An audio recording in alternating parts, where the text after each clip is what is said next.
할렐루야. 주의 은혜가 여러분에게 함께 하시기를 우리 주님의 이름으로 축원드립니다. 오늘 말씀의 제목이 실족이라고 하는 말씀이에요.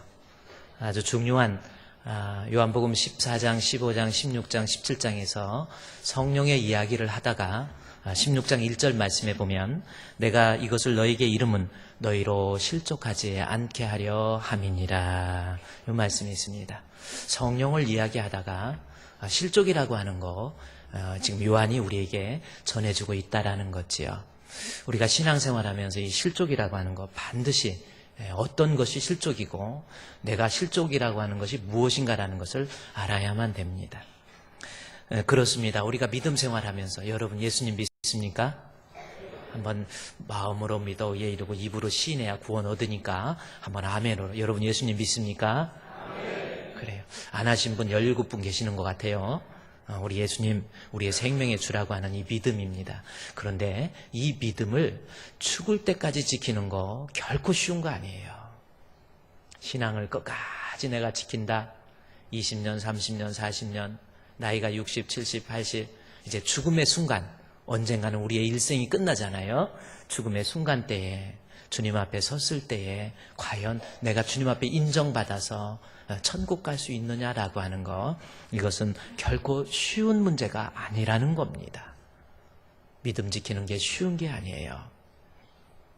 지난 한 주간 동안에 우리 대한예수교 장로회 총회, 우리 충현교회에서 우리 총대들, 각 노예에서 약 10명, 12명 정도 노예에서 대표들을 뽑아가지고 우리 전국에서 모이는데 약 총대가 약 1,700명 정도 됩니다. 그리고 또 이제 기존에 기관에 있으신 분 무슨 분 해서 한 2,000명 정도가 모여서 우리 총회를 해요. 은혜 가운데 대한예수 장로회 총회가 잘 마쳤는데 우리 제일 큰 교단, 장자교단이라고 그러죠. 우리나라에서 제일 큰 우리 교단에서 총회를 했고 참 그렇습니다. 그런데 이제 말씀을 전하는 시간에 우리 교단 말고 통합 측 총회에서 우리 고훈 목사님이 계시는 교회에서 총회를 했는데 그 교회에서 총회를 하면서 말씀을 주신 목사님이 임인식 목사님입니다. 림인식이에요. 림인식. 임시하고 림시하고 틀린가요? 자기가 쓰고 싶은 대로 쓰는 건가요? 북한에 좀 물들으면 림시고 뭐 이런 거 아닌가요? 하여튼 림인식 목사님이신데 연세가 92세 되셨어요. 많이 되셨죠. 92세 되신 분이 총회 앞에 나오셔서 설교를 하셨어요. 근데 그 설교의 내용이 뭐였냐면 실족하지 맙시다. 그 내용이었어요. 2,000명이 되는 성도들, 목사님들, 장로님들 모아놓고 실족하지 말라는 거예요. 내가 지금 92세 됐는데 지금까지 내 마음속에 우리 주님을 향한 믿음 내가 잃어버리지 않고 끝까지 지켰다 라고 하는 고백과 함께 내가 선한 싸움 싸우고 나의 달려갈 길을 마치고 믿음을 지켰으니 라고 하는, 그래서 우리 장로님들 그리고 우리 장로님, 목사님들, 좀 쑥스러운 얘기지만 목사라고 장로라고 다 믿음 있는 거 아닙니다. 죽을 때까지 믿음 끝까지 지킬 수 있는 우리 목사님들, 장로님들 되십시다. 그 설교를 하셨어요. 설교를 은혜롭게 다 하시니까 우리 목사님들이 아멘, 그래 나도 죽을 때까지 믿음 실족하면 안 되지. 그리고 노후 목사님이 설교를 하시고 강대상에서 내려가시다가 강대상 내려가다가 계단에서 넘어지셔가지고 실족을 해버렸어요. 그래가지고 실제로 이 팔이 부러져 버렸어요. 나이가 드시면 넘어지는 거 조심해야 되잖아요. 근데 실족을 하셨어요. 사람이 실족한다는 거. 그런데 그 실족 말고 요한복음 16장 1절에 나와 있는 실족이라는 것이 뭐냐는 거예요. 내가 이것을 너에게 이름은 너희로 실족하지 않게 하려 함이니라. 여기서 실족이라는 것은 헬라어의 단어를 좀 보면 어떤 단어를 쓰고 있냐면 스칸달리조라고 하는 단어를 쓰고 있어요. 그러니까 실족이라는 단어가 헬라어로 스칸달리조, 그렇죠? 그렇게 쓰고 있습니다. 여기에서 나온 영어 단어가 스캔들이라고 하는 단어입니다. 그러니까 하나님과 스캔들이 생긴 거예요. 하나님과의 뭔가가 문제가 생긴 거예요. 뭔가 복잡한 문제가 생긴 겁니다. 그게 실족이라고 하는 겁니다. 따라서 여기서 실족이라는 단어가 가지고 있는 원래의 의미는 장애물이라는 뜻이에요. 장애물. 그런데 따라서 성경에서 나와는 요한복음 16장 1절에 나와 있는 실족이라고 하는 것은 결국 무슨 뜻이냐면 어떤 장애물, 그것이 시험이든 핍박이든 유혹이든 환난이든 어떤 이유에서든지 내가 믿음에서 이탈하고 그 믿음에서 이탈함으로 인해서 내가 신앙에서 떠나버리는 것, 이것이 바로 성경에서 나오는 실족이다라는 단어의 의미입니다. 자, 요한복음 16장, 다시 이제 성경을 보십시오. 요한복음 16장 1절 말씀에 보면 내가 이것을 너희에게 이름은 너희로 실족하지 않게 하려 함이니라. 그렇죠? 이 말씀은 결국 영적인 의미에서 우리가 해석을 한다면 우리의 믿음이 어떤 이유에서든지 넘어지지 말고 어떤 이유에서든지 신앙에서 떠나지 말고 끝까지 믿음에서 지킬 수 있는 사람, 어떤 사람이 그런 사람이 될 수 있느냐라는 말씀이겠죠. 여러분, 믿음 생활하면서 여러분, 그래요. 때로는 그 이유가 내가 마음의 상처를 받을 수도 있어요. 혹시 무엇 때문에 상처받았습니까? 괴로운 일이 있습니까? 힘든 일이 있습니까? 이거 잘 넘겨야지. 잘못하면 마귀가 틈을 타서 하나님과 나와의 관계에 있어서 스캔들을 일으켜요. 그래서 그것 때문에 믿음에서 떠나게 되는 거예요. 죽을 때까지 내가 믿음을 지켜야 되는데 여러분, 믿음 생활하다 보면 때로는 마음이 아플 수가 있어요. 자존심이 상할 수도 있습니다. 때로는 물질의 유혹이 있을 수 있어요. 때로는 돈의 유혹이 있을 수가 있습니다. 예배 출석하는 데 있어서도 때로는 피곤해서 공휴일인데 주일날 하루 빠지면 어때? 이것도 하나의 유혹입니다. 말씀을 제대로 듣지 않으면요 실족을 쉽게 해요. 그렇잖아요? 아이들이 병들면 밥부터 잘 안 먹잖아요. 하나님 말씀을 제대로 안 먹고 이런 사람들이 실족하기가 쉽습니다. 예배 출석 제대로 안 하고. 여러분, 주일날 목사님 말씀이라는 것이 뭐예요? 그냥 전하는 게 아닙니다. 어떻게 보면 저도 이 말씀을 붙잡고 일주일 내내 주일날 오후 예배 끝나고 저녁에 한 주일을 마감하면서 우리 주님과의 영성일기 하루의 생활을 돌이켜보면서 그때 바로 생각나는 것이 다음 주 설교. 이제 어떻게 이것을 목회자가 육화시켜서 은혜 받고 내가 먼저 깨닫고 그 말씀을 전할 수 있을까? 정말 일주일 동안 심혈을 기울이고 기도하면서 때로는 눈물을 흘리면서 때로는 내 자신이 감격적인 그러한 말씀을 통해서 내 스스로 내 몸에 소름이 끼치는 한 그러한 전율을 느끼고 이렇게 준비해서 목사님이 주일날 설교하는 거예요. 그런데도 불구하고 설교에 은혜가 안 된다? 큰일 나는 거예요. 그 사람 실족하기 쉽습니다. 그렇죠? 예배 시간에 오늘 제가 일부 예배 때 우리 교사들 지각하지 말라고 이러면서 지각하면 안 됩니다. 그래요. 때로는 목사님의 그 말씀을 통해서 실족할 수도 있잖아요. 그렇죠? 목회자한테 실족할 수도 있어요. 그래서 지금 사실 오늘 늦게 좀 오신 분도 있지만은 제가 일부 예배라고 한 것은 오늘 들으신 분이 실족하지 말라는 뜻이지 지각하지 말라는 말은 전달한 거예요. 그렇죠? 그래요. 어떤 이유에서든지 실족하고. 그래서 성도는 말씀을 잘 들어야 돼요. 벌써 눈빛에 예배 시간에 조는 거 그거 큰 시험입니다. 예배 시간에 존다. 하나님 말씀에 안 들려요. 졸아요. 이거 큰일 나요. 남자들은 그래도 졸면 어느 정도 이렇게 보면은 정확히 압니다. 근데 여자들은 졸면 요즘에 이 눈 화장을 이렇게 해가지고요. 거기에다가 빗자루까지 붙여가지고 이렇게 하면요. 멀리서 보면 저것이 눈이 붙었는지 떴는지 이렇게 보면요. 조금 헷갈릴 때가 없지 않아 있어요. 그래서 여자들은 정 잘 조는 사람들은 집에서 오실 때 이 아이라인 그릴 때 그리고 빗자루 붙일 때에도 거기다 약간 하얀색으로 조금만 하얀색으로 해놓으면 그게 눈동자로 보여. 눈 감아도. 그래서 목사님을 안 조는구나 이렇게 만들 수 있어요. 근데 목사님한테 그렇게 하는 게 중요한 게 아니고 조는 거 큰일 나는 거예요. 말씀이 안 들어와요. 실족하는 겁니다. 우리 주품교회 성도들은요, 여러분 죽을 때까지 실족하면 안 돼요. 끝까지 믿음 지키는 겁니다. 내가 무슨 일이 있어도 그래요. 아무리 마음 아프고 힘든 일이 있다 할지라도, 아무리 물질의 유혹이 있다 할지라도, 세상에 그 유혹이 있다 할지라도 내가 죽을 때 잘 죽어야 돼요. 내가 죽을 때 우리의 호흡이 끊기잖아요. 언젠가는 호흡이 끊기고 여러분의 맥박도 끊기겠죠. 그 죽음의 순간에, 임종의 순간에 하나님의 나라 천국이 보이고 우리 예수님이 보이고 천사들이 보여야지. 막 죽으려고 그러는데 그때 막 마귀가 왔다 갔다 하면서 분위기가 이상해지면 큰일 나는 거예요. 방법 없어요. 하나님은 분명히 살아계시거든요. 여러분, 꾸며낸 이야기가 여러분 겁주려고 천국 지옥 얘기하는 게 아니에요. 성경에 천국 지옥 10번 20번 한 번만 나와도 믿어야 되는데 몇십 번 나왔어요. 우리가요 끝까지 죽을 때까지 믿음 잘 지켜서 여러분 천국 가는 사람, 그 사람이 복이 있는 거예요.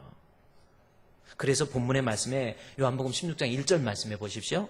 내가 이것을 너희에게 이르면 너희로 실족하지 않게 하려 함이니라. 그래서 요한복음 16장에서 우리 성도들이, 요한은 실족하지 않는 성도가 되어야 된다라는 것을 이야기하면서 결국은 마지막 제일 끝에 가서 결론은 뭐냐면 실족하지 않아야 그 사람이 신앙생활하면서 기쁨이 있고 감격이 있고 은혜가 있고 뜨거움이 있고 그 사람이 이 땅에 살면서 행복하고 실족하지 않는 사람이 천국에서 우리 주님과 함께 영생복락을 누린다라고 하는 것으로 결론을 맺고 있어요. 볼까요? 요한복음 16장 1절에서 실족하지 않게라는 이야기를 하면서 요한복음 16장 33절 말씀에 보면 뭐라고 기록되어 있습니까? 33절에 이것을 너희에게 이르는 것은 너희로 내 안에서 뭘 누려요? 평안을 누리게. 평안이 뭡니까? 여기서의 평안이라는 것은 내 영적인 평안함이에요. 행복이에요. 우리 찬송가 내 영혼 평안해, 내 영혼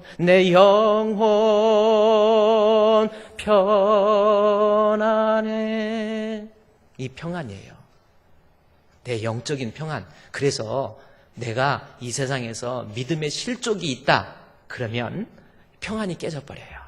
예배를 드리는데도 별로 기쁨도 없고 감격도 없고 찬송을 드려도 뭐 그냥 그러는 거고, 뭐 생활을 하면서, 가정에서 생활하면서도 별로 기쁨도 없고요. 늘 허물만 보이는 거예요. 남편의 허물만 보이는 거예요. 아내의 결점만 보이는 것이고, 그게 왜 그렇습니까? 사실은 그 마음 속에서 실족함으로 인해서 신앙에서 이탈해 있는 거예요. 내가 신앙에서 이탈하면 세상에서 결코 평안이 찾아오지를 않는다라는 겁니다. 그래서 요한이 마지막 절에서 33절에서 평안을 이야기하는 거예요. 우리가 살면서 신앙에서 실족하면 영적으로 세상에서 행복하지 않을 뿐만 아니라 죽어서도 지옥 가요. 주님과 함께하는 천국잔치에 참여할 수 없는, 죽을 때 그리고 죽어서 주님과 함께 영생복락을 누리는 것이 평안입니다. 따라서 우리 사랑하는 주품교회 성도 여러분, 저와 여러분, 우리 목사님, 우리 장로님, 우리 권사님, 우리 성도님들, 내 안에 있는 예수 그리스도에 대한 믿음 끝까지 간직해야 내 안에 평안이 찾아와요. 지금 왜 불행합니까? 내가 왜 답답합니까? 왜 고민합니까? 왜 한숨 쉽니까? 지금 마귀가 내 영혼을 실족하게 하든지 아니면 이미 실족했든지 그런 모습이에요. 따라서 요한복음 16장 33절 말씀에 다시 보면 이것을 너희에게 이르는 것은 너희로 내 안에서 평안을 누리게 하려 함이니라. 그 다음에 보십시오. 한번 읽어볼까요? 그 다음에 시작. 세상에서는 너희가 환난을 당하나 담대하라. 내가 세상을 이기었노라. 여러분, 어떤 환난 속에서도, 어떤 핍박 속에서도, 어떤 유혹 속에서도 우리가 담대해야 돼요. 그저 신앙 끝까지 지키는 겁니다. 내가 무슨 일이 있더라도, 아무리 마음 아픈 사연이 있다 할지라도, 어떠한 유혹이 있다 할지라도 내가 주님을 향한 믿음을 내 안에 꼭 간직할 줄 아는 사람, 그래야 그 사람에게 평안이라고 하는 것이 있게 되고 천국에서의 영생 복락을 누릴 수 있다는 겁니다. 그게 성도예요. 제가 한 오래전에 우리 성지순례를 가가지고 가면은 초대교회 성도들이 당했던 그 환난 무지막지합니다. 사람 죽이고 그냥 죽이는 게 아니에요. 가진 거 빼앗고 가족과 유리시키고 그 다음에 죽이고, 여러분 그 핍박이 얼마나 강한 핍박이겠습니까? 그 핍박에 견디지 못해서 초대교회 성도들이 흩어지기 시작하고 터키의 데린구유라고 하는 지역이 있어요. 그 데린구유에 보면 여러분이 터키 여행하면은 종종 이 바위에다가 구멍을 비둘기집처럼 꿍꿍꿍 뚫어놓은 거 있죠? 그게 그때 당시 성도들이 핍박을 견디지 못해가지고 광야에 유리하다가 바위 위에 굴을 파고 그 속에 들어가서 생활했던 흔적들이에요. 그 지역, 그 안에 직접 들어가 보면 그때 2000년 전에 성도들이 신앙을 지키기 위해서 어떻게 살았는가라고 하는 것을 우리 벽을 보고 이런 데를 보면 알 수가 있어요. 빛 한 줄기, 하늘에서 내려오는 빛 한 줄기가 그리워서, 그 빛 한 줄기가 그리워서 천정에 구멍을 뚫어가지고 한 줄기 햇빛을 그리워하면서 그렇게 살아간 거예요. 그곳에 예배당을 만들고요. 낮에는 먹고 살아야 되기 때문에 짐승을 잡아가지고 양의 속을 다 빼낸 다음에 그것을 가죽을 뒤집어 쓰고 가서 먹을 것을, 먹이라고 그래야 되겠네. 진짜 먹을 것을 만들어 준비하고, 멀리서 보면 양인 줄 알았단 말이에요. 그때 사람들이 예수 믿는 사람 잡히면 톱으로 켜고, 성경에 나와 히브리서 11장에 나와 톱으로 키고, 그 다음에 목을 잘림받고, 이거는요, 사람의 몸을 톱으로 킨다? 어떻게 그 핍박 견디겠습니까? 그래도 그들은 신앙을 지키기 위해서요, 광야에 유리하면서 모든 거 다 잃어버리잖아요. 동굴 속에 들어가서 집을 짓고 살아요. 그리고 그 가운데 그 안에다가 교회라고 하는 데가 있어요. 2000년 전에 우리의 신앙의 선조들이 믿음을 지키기 위해서 동굴에서 예배당을 만들고 강대상을 넣고 말씀을 듣고 기도하고 예배드렸던 그 흔적, 2000년 전에 그 예배당의 흔적, 그 벽에 고스란히 남아있어요.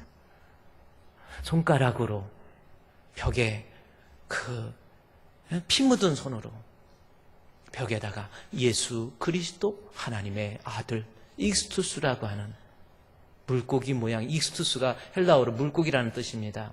그것을 헬라어에 보면 예수 그리스도 하나님의 아들이라는 뜻이에요. 예수 크리스토스, 휴오스 지저스 크라이스트라는 겁니다. 예배당에서 예배 드리기 위해서 여러분 손가락이 잘려나가고 발이 잘려나가도 주님 앞에 예배, 그게 성도예요. 어떤 환난에서도 우리는 감히 지금 살아가면서 내게 당하는 환난 말할 수도 없죠. 그건 뭐 환난입니까? 그 환난 속에서도 성도는 신앙 지켜요. 제가 그때 우리 대학원생들하고 같이 한 200여 명이 같이 가서 같이 이렇게 모여 있는데 그 강대상을 보고 벽에 있는 그리스도인의 흔적, 핍박의 흔적을 이렇게 2000년 전에 손에다가 그 벽에다가 만져보는 그 순간 제 가슴에 찌릿함, 멈출 수 없는 그 가슴의 그 뜨거움과 눈물. 그때 신대원생 대학원생들하고 같이 있으면서 그때 제가 같이 기도하는 거예요. 기도할 때 눈물이 나고 그때 불렀던 찬송이 있습니다. 환난과 핍박 중에도 성도는 신앙 지켰네. 이 신앙 생각할 때에 기쁨이 충만하도다. 성도의 신앙 따라서 죽도록 충성하겠네. 여기 충성이 일한다는 뜻이 아닙니다. 피스티스라는 거예요. 성경에서 충성, 피스티스, 신앙, 믿음입니다. 그 믿음을 내가 죽음, 환난 유혹 속에서도 끝까지 죽도록 충성하라는 것이 죽도록 일하라 그 뜻이 아니에요. 죽을 때까지, 시간을 나타내는 부사, until이라는 죽을 때까지 충성, 열심히 일하라는 것이 아니라 죽을 때까지 내 믿음을 굳게 지키라라는 뜻이 죽도록 충성하라는 뜻이에요. 여러분 그 성경 아무리 봐도 열심히 죽도록 일해라. 교사들 죽도록 충성하라 그거 꼭 있는데 열심히 충성 그거 아닙니다. 죽을 때까지 내가 무슨 일이 있어도 주여 내 마음속에 믿음 지키겠습니다. 그것이 충성이에요. 우리 사랑하는 주풍교회 성도들 죽을 때까지 여러분 믿음 잘 지켜서 누가 장례식 할지는 모르겠어요. 제가 장례식 할지 여러분이 제 장례식 할지 누가 할지는 모르지만 장례식 하는 그 순간에 이제 땅에 땅 묻는 순간에 야 이분 참 잘 살았다. 이제 죽었어. 어떻게 이렇게 오래 살았어. 맨날 교회에 힘들게만 하고 이런 사람이 되면 안 돼요. 그 사람의 죽음을 정말 안타까워하면서 그래도 천국 가셨으니까 라는 위로의 시간이 되어야지. 그렇게 괴롭히고 힘들게 하더니 이제 죽었네. 구신은 뭐하나 이제 이런 말까지 또 들어와가지고 우리는요 죽을 때까지 믿음 잘 지켜야 됩니다. 할렐루야. 우리 환난과 핍박 그거 한번 가사를 띄워줄 테니까 우리 한번 불러볼까요? 여러분 죽을 때까지 그래야 성도입니다. 시작. 환난과 핍박 주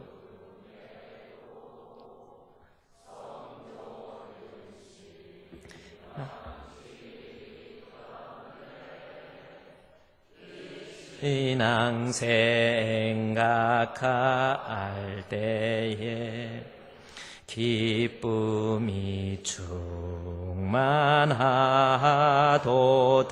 아멘. 성도의 신앙 따라서 죽도록 충성하겠네. 아멘. 음을 잘못 잡아서 잘 맞지는 않았어도 이 찬송이 저와 여러분의 고백이 되시기를 주님의 이름으로 축원드립니다. 정말 성령으로 시작했다 육신으로 마칠 겁니까? 여러분 우리 주변에 실족할 일이 얼마나 많은데 그 실족에 넘어질 거예요. 아마 이 안에서도 신앙 끝까지 못 지키고 또 지옥 가는 사람 또 이렇게 바라보고 얘기했다고 그러니까 그러면 나를 보고 지옥 간다고 할지 모르니까 아마 이 안에서도 아마 실족하는 사람이 분명히 실족하고 예수 신앙 못 지키고 죽는 사람 분명히 있습니다. 참 오래전에 돌아가신 장로님이 한 분 계셨는데 당뇨로 일찍 돌아가시는 거예요. 돌아가시는데 이제 돌아가실 날이 가까이 와가지고 병원에 이제 입원을 했는데 목사님이 신방 갔더니 대부분 목사님이 신방 가면 어저께도 병원에 신방 가면 막 이렇게 얼굴 쌩얼이니까 막 준비하잖아요. 좀 준비하는데 갔더니 목사님 갔는데도 고개를 팍 돌리시더라고요. 그래서 이분이 뭐 이렇게 섭섭하시는가 고개를 팍 돌리시는 거예요. 아니 장로님이 뭐 이렇게 섭섭하셔서 그럴까. 그러니까 옆에 있는 권사님이 어쩔 줄 모르면서 여보 목사님 오셔서 좀 앉아 계셔. 그러니까 어쩔 수 없이 앉아갖고 앉으시긴 했는데 이제 방향을 틀어가지고 얼굴을 대는 게 아니라 뒤에 항문을 내 옆으로 돌으시는 거예요. 그러더니 결국 나 예수 믿어도 신앙 지켰는데 믿음 지켰는데 내가 왜 이렇게 병들어서 죽어야 돼? 이러는 거예요. 이게 어떻게 이게 가능하겠어? 그게 신앙 지키는 겁니까? 그러면서 마지막에 이제 나온 다음에 마지막 돌아가시면서 불렀던 찬송이 내 주를 가까이 하게 함은 그 찬송 부르고 돌아가셨대. 진짜 내 주 가까이 하는 것이 정말 힘들구나. 그러고 돌아가신 건지. 여러분 정말 실족해서는 안 됩니다. 우리 죽을 때까지 다 천국에서 만나야 되겠지요? 그리고 이 땅에서는 주님이 주시는 평안 가운데 예배를 드려도 막 기도를 해도 감격이 있고 은혜가 있고 그 사람이 실족하지 않는 사람의 모습이에요. 그렇다면 오늘 우리가 실족하지 않는 성도가 되려면 어떻게 해야 될까라는 거지요. 정말 실족할 수 있는 환경이 너무 많잖아요. 유혹도 있고 핍박도 있고 환난도 있고 때로는 마음이 상할 때도 있고 육체가 아플 때도 있고 영적으로 내가 신앙생활하다 괴로운 일이 생길 때도 있고 그렇게 믿었던 사람이 나를 괴롭힐 수도 있고 때로는 우리 구역장이 나를 힘들게 할 수도 있고 때로는 목사가 여러분을 힘들게 할 때도 있어요. 목회자는 먼저 선생된 자로서 항상 조심해야지요. 성도 죽이는 건데 저희 아버님이 93세 되셨는데 늘 목사가 되면 최 목사 늘 성도들 실족시키지 말고 늘 하나님 앞에 정직해야 돼. 목회자가 한번 잘못하면 성도 죽고요. 목사한테 실족하면 돌아오기가 힘듭니다. 이렇게 말하면 너는 잘하냐 이럴 수도 있지만 잘하고 싶어요. 저도 정말 목회자가 돼서 성도 실족시키 하나님 앞에 가서 어떻게 하겠어? 그렇다면 오늘 내가 실족하지 않는 사람이 되려면 어떻게 해야 될까? 그 방법이 있습니다. 자, 본문 요한복음 16장 1절부터 4절에 보면 아주 중요하게 요한이 우리에게 너희가 이 시험 많고 유혹 많은 세상 속에서 신앙 끝까지 지킬 수 있는 방법 2가지가 나와 있어요. 16장 1절에 하나 나와 있고요. 그 다음에 16장 3절, 4절에 하나 나와 있습니다. 1절 한번 보면 내가 이것을 너희에게 이름은 너희로 실족하지 않게 하려 함이니라. 실족하지 않을 수 있는 방법이 내가 이것을 너희에게 이른다라는 말씀을 하나 얘기하고 있죠. 따라서 본문에 우리 예수님께서 하신 말씀이기 때문에 이것이 무엇인지를 알면 이것만 잘 내가 깨달으면 실족하지 않을 수 있는 방법이 된다라는 것. 요거 하나 있고요. 또 하나 16장 3절 보세요. 그들이 이런 일을 하는 것은 아버지와 나를 알지 못함이니라. 그래요. 나를 괴롭히고 나를 핍박하고 나를 출교하고 나를 죽이는 이유 그 사람들은요 3절 말씀에 이런 일을 하는 것은 아버지와 나를 알지 못하기 때문에 하나님이 어떤 분이시고 심판이 무엇이고 예수가 무엇인지를 알지 못하니까 다른 사람 실족시키는 거예요. 우리 성도들 내가 다른 사람 실족시키는 거 있잖아요. 정말 조심해야 됩니다. 정말 실족시키면 실족하는 사람들은 없을 수 없어. 실족이 생겨요. 제가 심야 기도 때도 얘기했지만 막 밤에 얼마나 울면서 목사님 교회는 너무 좋은데 그 사람이 나에게 이 치명적인 말을 했다라는 거예요. 치명적인 말. 누가 그랬습니까? 그랬더니 아무개 이름을 대주더라고요. 역시 실족하는 데는 꼭 그 사람이 끼는구나. 근데 왜 내가 도대체 자꾸 다른 사람 실족시킬까? 왜 그럴까? 성경적으로 보면 여기 본문의 16장 3절에 그들이 이런 일을 하는 것은 실족시키는 이유는 아버지와 나를 알지 못하는 거예요. 하나님의 심판이 얼마나 무서운지 하나님이 그 영혼을 얼마나 귀하게 여기고 계시는지를 모르고 있기 때문에 그렇다니까요. 그걸 모르니까 이게 얼마나 무서운 죄이고 이것이 나중에 하나님 앞에 갔을 때 얼마나 무서운 심판이 임하는가를 본인이 지금 몰라요. 잘난 체만 하고 다니지 짜자식 고개 들고 이러고 다니지 지금 하나님 앞에 임박할 심판이 얼마나 무서운가를 깨닫지를 못하는 거예요. 그래서 본문에서도 보세요. 2절에서 너희를 출교하고 막 따돌려버린 거예요. 다 뺏어버린 겁니다. 완전히 이렇게 만들고 그 다음에 죽여요. 죽여버릴 만큼 이런 일을 행하는 이유는 그러면서도 말은 그렇죠. 나는 하나님 섬기는 일이야. 그 사람이 잘못했지 뭐. 내가 뭐 틀린 말 했어? 내가 뭐 해된 말 했냐고 또 이렇게 나옵니다. 자기는 하나님 일이라는 거지요. 교만이 꺾이지 않아서 그래요. 그러면서 3절에 그들이 이런 일을 하는 것은 이유가 뭡니까? 아버지와 나를 알지 못하기 때문에. 정말 실족이 얼마나 무서운가 알아야 돼요. 근데 어쨌든 이런 사람이 있어요. 괜히 해가지고 자기가 이렇게 실족시키고 그리고 이제 본인은 잊어버려요. 그리고 이제 실족 당한 사람만 이제 문제가 되는 거죠. 이런 사람이 어떻게 합니까? 없을 수는 없다고 그랬으니까 그런 사람 있을 거 아니에요. 여러분, 어떤 분이 우리 교회 오셔가지고 목사님 축분교회 소문 듣고 왔는데 교회 오니까 너무 좋아요. 그 이야기를 실제로 저한테 너무 좋고 그러면서 좋은 걸 얘기하면서 뭐 여러 가지 이야기를 하는데 뭐 일단은 목사님 잘생기셨다. 나 그거 정말 듣기 싫어. 목사님 잘생기셨다. 목사님 젊어 보이신다. 목사님 말씀 좋다며 이런 날. 근데 우리 교회 와서 자기가 카페나 어디 모임에 가서 느낀 게 하나 있대요. 뭘 느꼈습니까? 그랬더니 느낀 게 있었는데 아니 이 교회는 희한하대. 왜 그런가? 참 모였는데 모인 사람들의 얼굴에 한결같이 기쁨이 넘치더라는 거. 너무 행복해 하더라는 거예요. 그래서 그런 모습을 보니까 부럽더래. 그리고 또 하나는 모여서 이야기하는 내용을 들어봤더니 남을 욕한다든지 뭐 교회를 막 안 좋게 얘기한다든지 그런 거 없이 모여서 하는 소리를 들으니까 이거 제가 한 말이 아닙니다. 여기 그분 목사님 말씀에 은혜 받았습니다. 우리 교회가 좋은 교회예요. 이런 교회가 어디 있습니까? 이런 얘기만 하더래는. 그래서 자기는 딴 교회에 있다 여기 와보니까 놀랬다라는 거예요. 그래서 그래요. 교회가 성도들이 모이면 좋은 얘기만 하고 목사님 자랑, 교회 자랑, 말씀 은혜 받은 거 이것만 얘기하니까 얼마나 좋으냐고. 그래서 내가 그러세요. 그렇죠. 우리 교회 좋은 교회예요. 근데 오신 지 얼마나 됐어요? 그랬더니 한 3개월 됐나요? 그러더라고. 조금 있으면 아마 실족하는 일이 그래도 있을 거예요. 내가 그랬어요.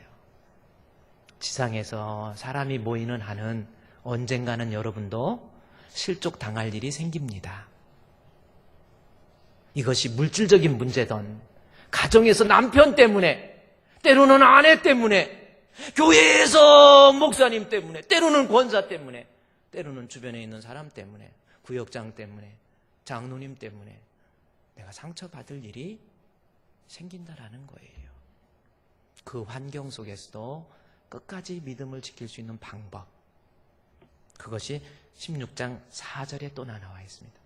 뭐예요? 오직 너희에게 이 말을 한 것은 너희로 그때를 당하면, 잘 들어보세요. 내가 너희에게 말한 것을 이것을 기억하게 하려 하며 처음부터 이 말을 하지 아니한 것은 내가 너희와 함께 있었음이니라.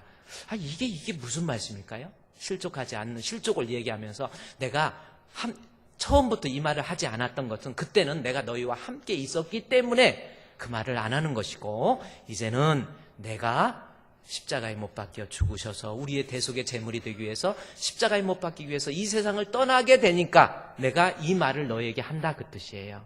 그러면서 내가 이 말을 하지 않은 것은 내가 너희와 함께 했다라는 말씀이 나옵니다. 이 말을 바꿔 얘기하면 실족 안 하려면 우리 예수님이 나와 함께 해야 돼요.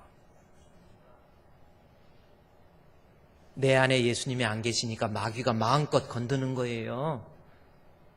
그러니까 실족, 저 사람이 나를 상처 줬다? 그러는 것 같지만 사실은 마귀가 내 안에 예수님이 안 계시니까, 아직은 믿음이 없으니까 마귀가 마음껏 건드는 거예요. 그래서 예수님께서 내가 너희와 함께 있을 때에는 이런 실족의 이야기를 안 하는데, 내가 이제 너희와 떠나니까 실족에 대한 이야기를 하신다는 거거든요. 그러니까 실족하는 이유 두 가지입니다. 하나는 16장 1절에 이것을, 또 하나는 16장 4절에 내 안에 예수님 계시는 믿음이 없으면 실족한다. 이 두 가지거든요. 그런데 오늘 본문의 말씀을 통해서 우리가 다시 한번 생각하기 위해서 실족하지 않는 사람이 되기 위해서 16장 1절에 내가 이것을 너희에게 이름은, 요 말씀을 조금 살펴봐야 돼요.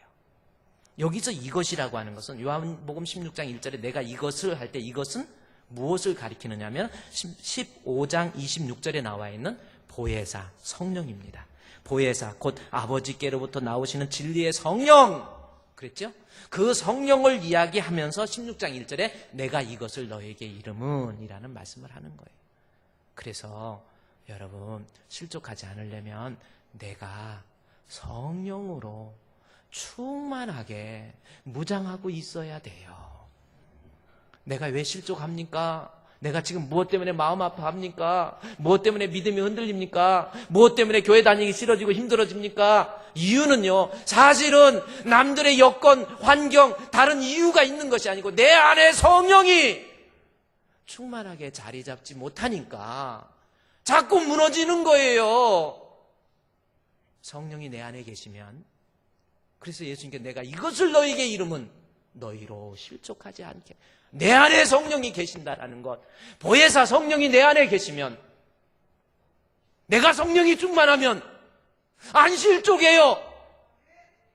여러분 지금 실족하는 이유가 하나님 앞에 성령의 충만함을 받지 못한 거예요. 다 빠져나가 버린 거예요. 그러니까 아무것도 아닌 거 가지고 오해하고 불평하고 짜증내고, 여러분 그런 현상이 일어나게 된다라는 겁니다.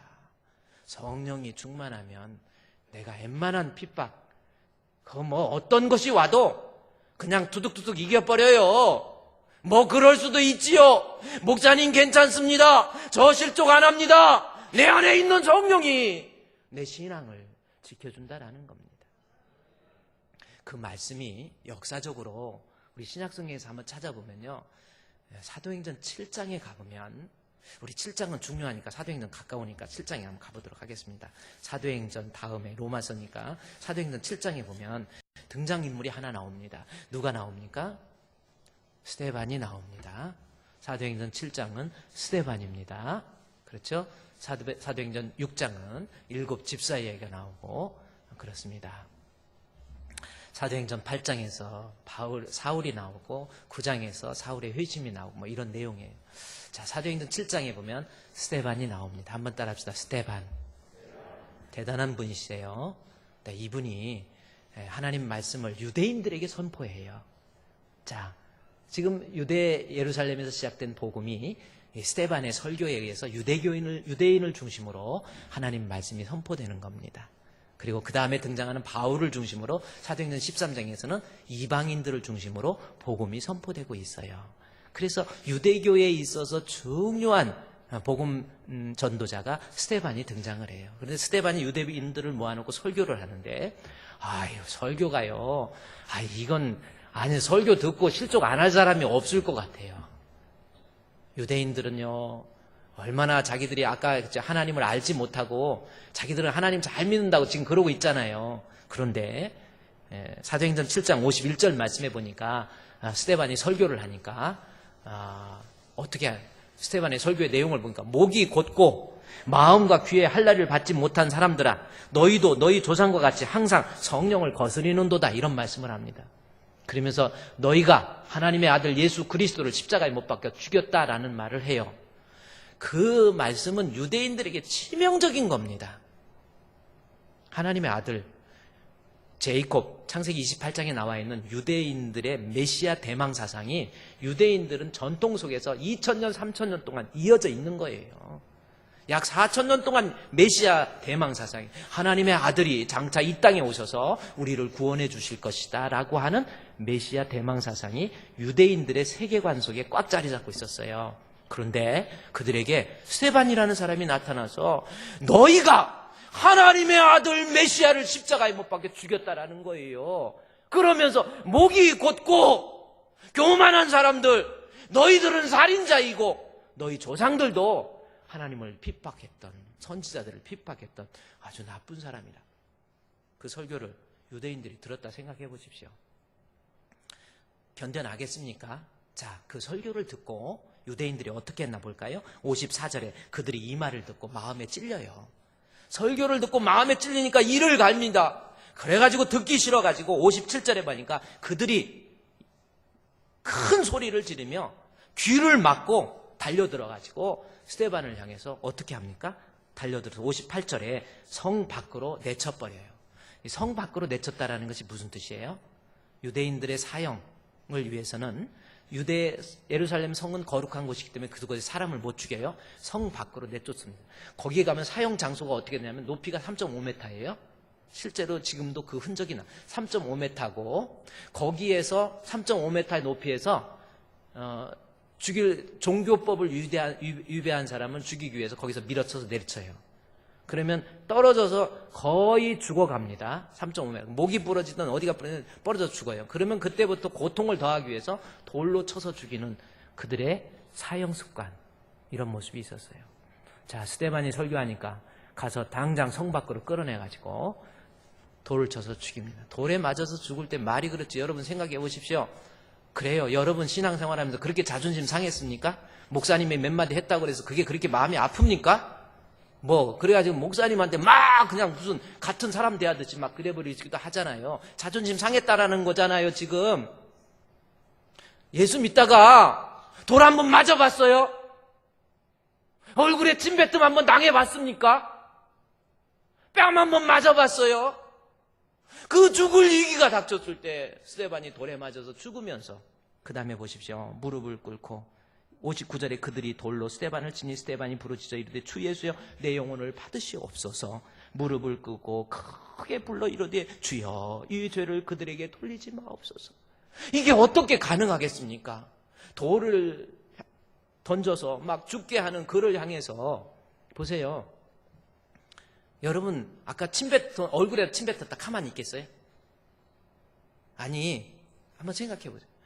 돌 맞고 피가 질질 흘리면서도 아버지 저들의 죄를 저들이 알지 못하는데 용서해. 예수님과 똑같은 기도를 해요. 그 기도가 공허한 기도가 같았지만 그 다음 절에 나와 있는 사울이 그것을 본 거예요. 사울의 마음에 심령에 변화가 일어나. 도대체 예수가 누구야? 도대체 예수가 어떤 분이야? 아니 저분은 도대체 누구란 말인가? 돌에 맞아 죽으면서까지 피를 흘리면서까지 신앙을 포기하지 아니하고 믿음을 포기하지 않은 이유가 뭐야? 그것이 바울의 모습이었단 말이에요. 여러분 이렇게 신앙 끝까지 지킬 수 있던 힘이 뭡니까? 오늘 배우는 게 그거잖아요. 내 안에 도대체 무엇 때문에 내가 그 시험을 이길 수 있냐는 거죠. 그 핍박을 이길 수 있냐는 거죠. 사도행전 6장에서부터 나와 있어요. 스데반이 어떤 사람인지 여러분 보세요. 성경을 보시면 사도행전 6장에 보니까 사도행전 6장의 말씀에 보면 6장 3절에 형제들아 너희 가운데 성령과 지혜가 충만한 사람 또 칭찬받는 사람 7을 뽑으라 그랬지요. 안수 집사 뽑아요. 안수 집사가 이 정도는 돼야지. 안수 집사가 성령을 좀 충만하고 좀 기도도 하고 칭찬도 들어야지요. 맨날 가서 안 좋은 소문만 막 들리고. 이게 안수 집사입니까? 스데반 안수 집사 보세요. 성령이 충만하고 지혜가 충만하고 주변에서 목사님한테 적어도 칭찬은 들어야지. 목사님한테는 적어도 칭찬 들어야지. 이런 모습이에요. 스데반이 성령 충만을 강조하고 있습니다. 그러면서 5절에 온 무리가 이 말을 기뻐하여 그 다음에 보십시오. 스데반의 믿음과 뭐가 충만? 성령이 충만한 사람 스데반. 스데반은 성령의 충만입니다. 그러면서 또 6장 8절에 스데반이 은혜와 권능이 충만. 여기서 권능이 뭔지 아세요? 자, 스데반이 이 핍박을 이겨낼 수 있는 힘이 바로 이거라는 거죠. 여기서 디나미스라고 하는 것은 성령을 통한 권능이에요. 스데반의 마음속에 주의 성령이 충만하니까 그 시험을 이기고 그 환난을 이길 수 있는 힘이 거기서 생긴 거예요. 내가 시험 못 이기고 마음 상처받았다고 이러고 다니고 뭔가가 신앙에서 멀어지고 이유가 뭡니까? 성령을 못 받아서 그래요.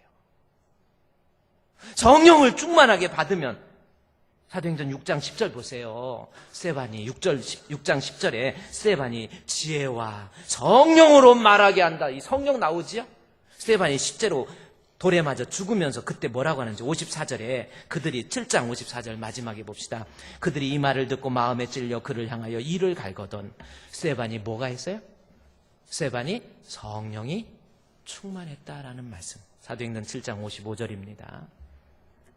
핍박을 이길 수 있는 힘은 여러분 유혹을 이길 수 있는 힘은 내 신앙 끝까지 지키고 실족하지 않을 수 있는 힘은 바로 내 안에 성령의 충만함이에요. 지금 여러분 힘듭니까? 뭔가가 마음에 상처가 있습니까? 성령의 충만함은 그 상처를 이기고 나로 하여금 평안을 갖게 만들어요. 나로 하여금 진정한 회복을 누릴 수 있게 된다는 겁니다. 자꾸 무너지지 마세요. 여러분, 우리 1700, 제가 웨슬레 있잖아요. 존 웨슬레, 존 웨슬레가 1738년에 성령의 은혜를 받고 존 웨슬레의 동생 찰스 웨슬레가 역시 성령의 충만함을 받습니다. 그래서 영국에서 시작된 감리교 운동이 거기서부터 시작됐지요. 그런데 찰스 웨슬레의 어머니가 수잔나예요. 아버지가 사무엘입니다. 19명의 아이를 낳았어요. 19살에 결혼해서. 20살에 결혼했으면 20명 낳았을지도 모르겠어요. 19명을 낳았는데 존 웨슬레가 15번째 아들입니다. 16번째 아들이 찰스 웨슬레입니다. 19명의 자녀 중에서 9명이 죽었어요. 그리고 10명, 7남 3녀가 남아있었어요.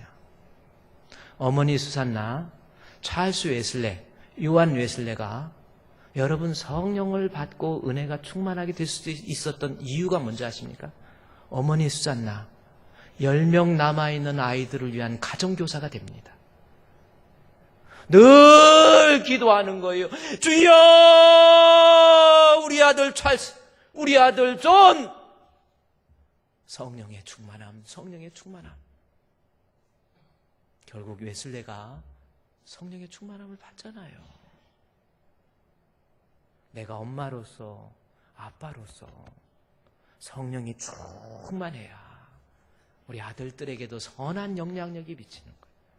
시험도 이기고 유혹도 이기고.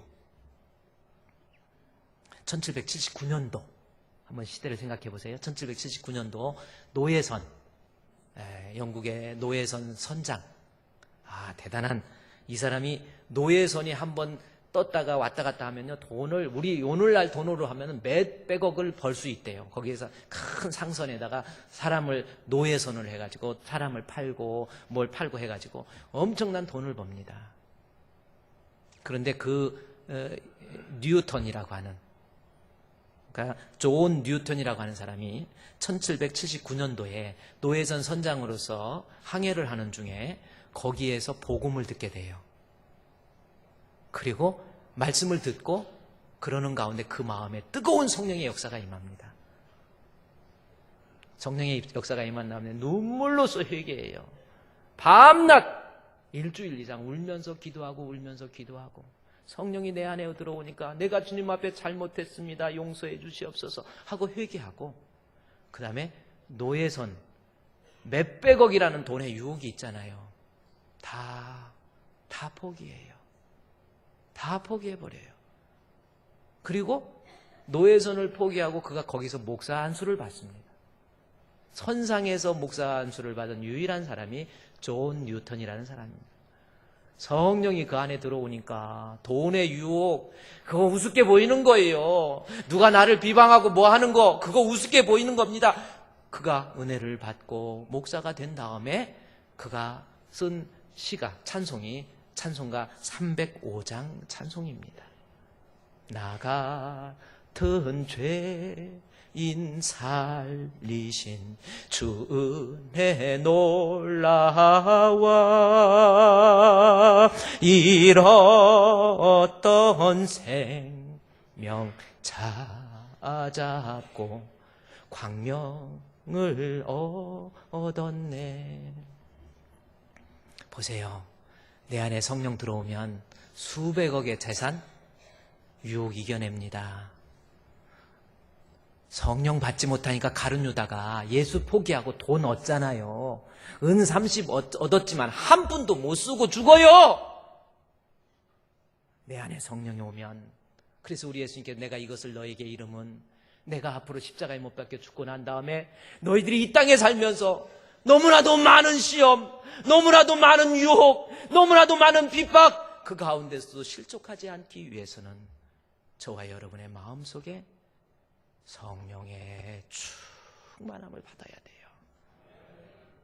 성령으로 인해서 시험을 이길 수 있는 우리 주품교회 성도가 되시기를 우리 주님의 이름으로 축원드립니다. 오늘 이 시간에 기도해요. 우리 수산나가 하나님 우리 아들들에게 성령을 주옵소서 라고 기도했더니 성령 부어주셨잖아요.